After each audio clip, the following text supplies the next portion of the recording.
আপনারা জানেন এই ঢাকা বিশ্ববিদ্যালয়ে কাওয়ালি তো দূরের কথা, এই ধরনের কোনো কথা বলাও নিষিদ্ধ ছিল।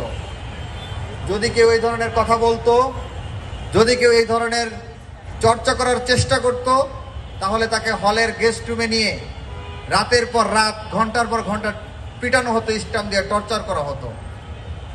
সেই আইএমএ জাহিলিয়াতের বর্বরতা থেকে আমরা যাদের আত্মত্যাগের মাধ্যমে এই শান্তির একটি সময় আমরা পেয়েছি, সেই শহীদদের শাহাদাতের সর্বোচ্চ মাগফিরাত কামনা করছি।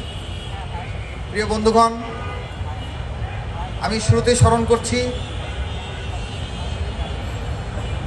আপসহীন নেত্রী বেগম খালেদা জিয়াকে, যিনি ইতিমধ্যেই আমাদের মাঝ থেকে চলে গিয়েছেন।